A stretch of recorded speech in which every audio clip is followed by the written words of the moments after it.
লক্ষ্য করুন বাবা। নাম্বার 3, তোমরা আমাকে আজীবন সরকার বানাতে চাও?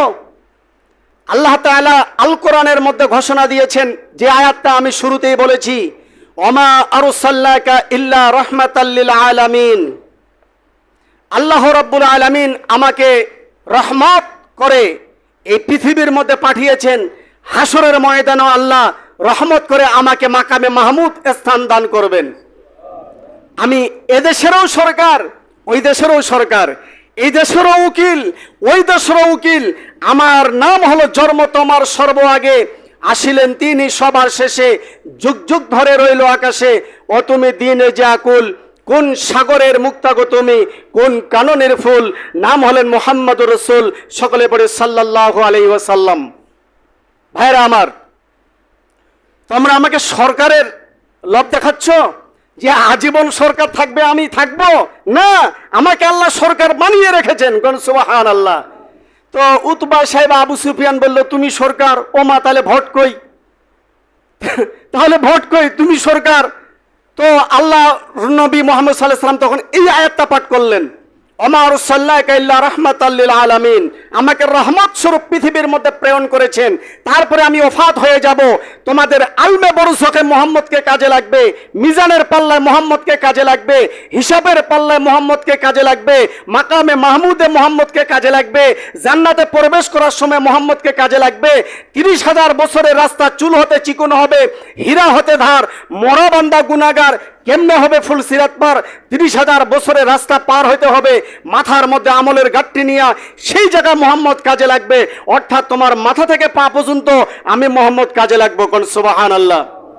কাফের মুশরিক ইহুদি নাসারা বলল, কেমনে কেমনে? এবার মুহাম্মদ সাল্লাল্লাহু আলাইহি ওয়াসাল্লাম বললেন, তোমাদের নামের শুরু বলো, যে আমার নামের শুরু মোহাম্মদ। আপনার আমার সকলেরই নামের শুরু মোহাম্মদ। আপনার আমার স্ত্রীর বা মেয়ের কন্যা সন্তানদের নামের শুরুতে মোহাম্মদ, অর্থাৎ রাসূলের স্ত্রীর নামের প্রথম, আর আপনার আমার নামের প্রথম, মোহাম্মদের নামের প্রথম। তো আল্লাহ তো এই কালেরও সরকার, ওই কালেরও সরকার আমাকে বানাইছে।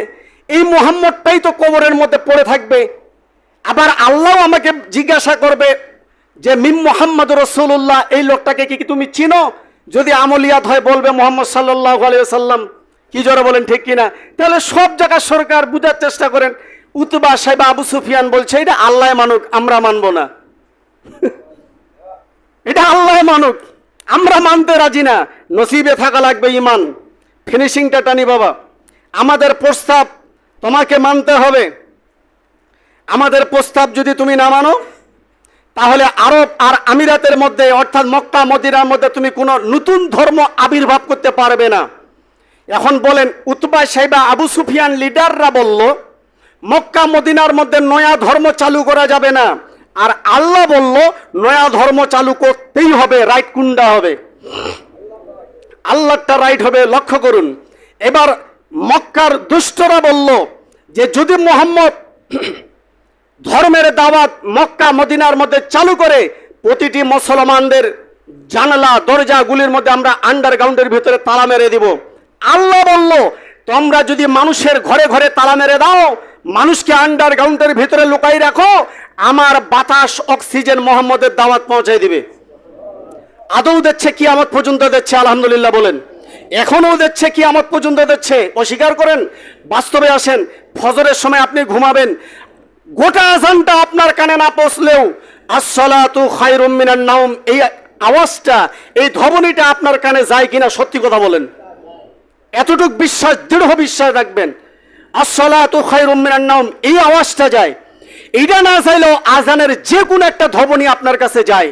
আমাদের মসজিদের মাইকের আওয়াজ যাবে না? পাশের দেখেন গ্রামের মসজিদের মাইকের আওয়াজ এসে আপনাকে পৌঁছে দিচ্ছে। ওইটাও যাবে না, আরেক পাড়ার মসজিদের মাইকের আওয়াজ আপনার কানে পৌঁছে দিচ্ছে। আল্লাহ বলছেন, ওয়ারাফা'না আলাকা যিকরাক, বিশ্বময় আমার ধ্বনি ছড়াইয়া দিব, ছিটিয়ে দিব, কেউ তোমরা রুখতে পারবে না। সুবহানাল্লাহ বিহামদি, কেউ তোমরা রুখতে পারবে না। আমি বিশ্বময় ছড়িয়ে দিব। আলহামদুলিল্লাহ, আল্লাহর দাওয়াত।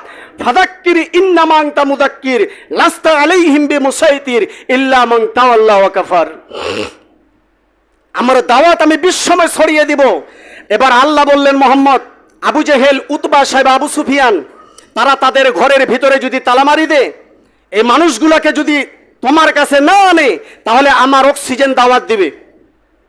এবার আল্লাহ রাসূল বললেন, আল্লাহ রাব্বুল আলামিনকে বললেন, ভাই জিবরাইল, মাধ্যম তো জিবরাইল, যে বাতাস যখন থাকবে না তখন আল্লাহ সঙ্গে জানিয়ে দিলেন, জিবরাইল মোহাম্মদকে জানিয়ে দাও গাছের পাখিরা ধর্মের দাওয়াত পৌঁছে দিবে।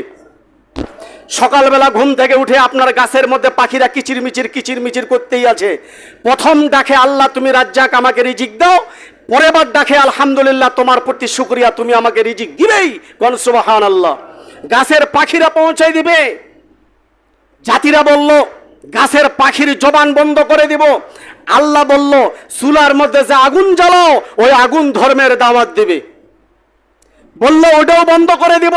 লাভ নাই, কিরমান কাতিবিন, দুই ঘাড়ে দুই ফেরেশতা, তারা জিবরাইলের দাওয়াত শুনবে, মোহাম্মদের দাওয়াত শুনবে, তারা তোমার কাছে পৌঁছে দিবে।